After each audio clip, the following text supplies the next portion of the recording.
Pizza plus पाव भाजी, pizza भाजी।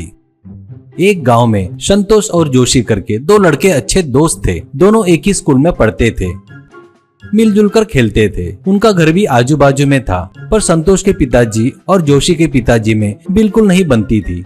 संतोष के पिताजी एक गाड़ी पर पिज्जा बनाकर बेचते थे, तो बाजू के गाड़ी पर जोशी के पिताजी पाव भाजी बनाकर बेचते थे।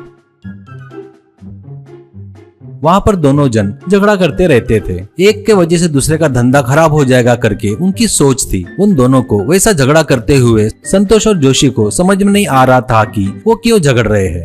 कुछ साल बीत जाते हैं। अब दोनों बड़े हो गए थे। संतोष गाड़ी पर पिज्जा बेच रहा था, तो जोशी गाड़ी पर पाव भाजी बेच रहा था।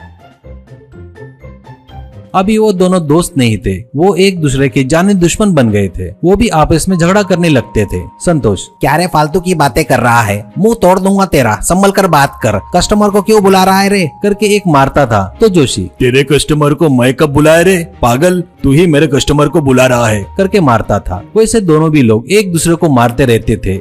उस गांव का धर्मवीर उनको नीतियां बताता था। बेटा, तुम्हारे पिताजी भी तुम्हारे जैसे ही एक समय पर दोस्त थे, पर जब से धंधा शुरू किए तब से एक दूसरे के दुश्मन बन गए। कृपया करके तुम लोग भी उनकी जैसी गलती मत करो। दुश्मनी ठीक नहीं है, एकता में ही बल है करके बताता था। पर वो लोग उनकी बातें को नजरअंदाज करते थे। एक दिन एक लड़का संतोष के पास आकर, भैया मेरा नाम निरंजन है, मुझे काम चाहिए क्योंकि मेरे घर वाले को मैं ही पालता हूँ। जोशी जी से पूछा तो वो बहुत गालियाँ दिए। काम नहीं दिए तो चलेगा, पर गालियाँ मत दो भैया, ऐसा कहता है। संतोष, बेवकूफ लोग वैसे ही करते हैं बेटा, मैं उसके जैसा बेवकूफ नहीं हूँ, तो तुरंत काम पर लग जा, ऐसा कहता है। वो बड़े अदब से संतोष को नमस्कार करता है। वो वैसे वहाँ पर काम करते हुए वहाँ पर पिज्जा बनाना भी सीख रहा था। ऐसे कुछ महीने काम करने के बाद वो एक दिन जोशी के पास आकर, भैया मैंने उनको पगार बढ़ाओ बोला, बिना मुझे बोले बगैर बताए मुझे काम पर से निकाल दिए, कृपया करके आपके पास काम में रख लो भैया, ऐसा कहता है। जोशी, बेवकूफ लोग वैसा ही करते रहे, मैं उसके जैसा नहीं हूँ रे, आजा काम पर लग जा, ऐसा कहता है।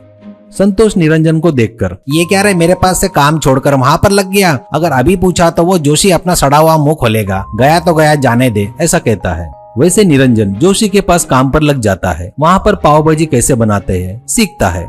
एक दिन निरंजन काम पर नहीं आता। जोशी, ये क्या आज काम पर नहीं आया, छुट्टी चाहिए तो पहले पूछना ना, करके उसको फोन करता है। निरंजन फोन उठाकर, मैं तुम्हारे पास से काम छोड़ दिया हूँ भैया, मैं खुद ही अपना धंधा डाल रहा हूँ, ऐसा कहता है। जोशी चौंक कर, धंधा क्या क्या धंधा डाल रहा है तू, पूछता है। निरंजन, थोड़ी देर रुको तो तुमको ही पता चल जाएगा, करके फोन कट कर देता है। वैसे वो एक गाड़ी ढकेलते हुए उनके गाड़ी के पास आता है।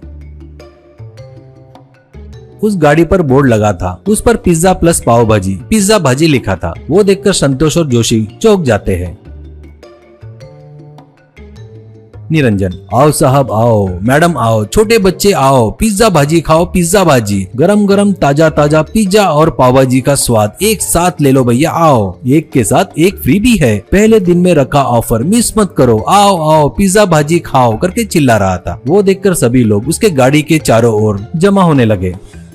वो सभी को पिज्जा भाजी बनाकर दे रहा था। उसका स्वाद एक जन को बहुत ज्यादा पसंद आता है। एक आदमी, अरे वाह कितना टेस्टी है यार ये तो, मैं पिज्जा का लवर हूँ, मुझे पाव भाजी पसंद नहीं, पर ये मस्त वैरायटी है, टेस्टी भी है, ऐसा कहता है। एक औरत, हाँ बेटा मुझे पाव भाजी बहुत पसंद है, पिज्जा मैं बिल्कुल नहीं खाती, पर ये तो बहुत स्वादिष्ट है, ऐसा कहती है। एक आदमी, रोज रोज पिज्जा पाव भाजी खाकर बोर हो गया हूँ, पर ये दोनों का टेस्ट एकदम जबरदस्त है, ऐसा कहता है। वो बातें सुनकर संतोष और जोशी को बहुत गुस्सा आता है। दोनों लोग आकर निरंजन का कॉलर पकड़ते हैं। निरंजन, मेरे ऊपर क्यों आ रहे हो, मैंने कोई तुम्हें धोखा दिया है क्या, ऐसा कहता है।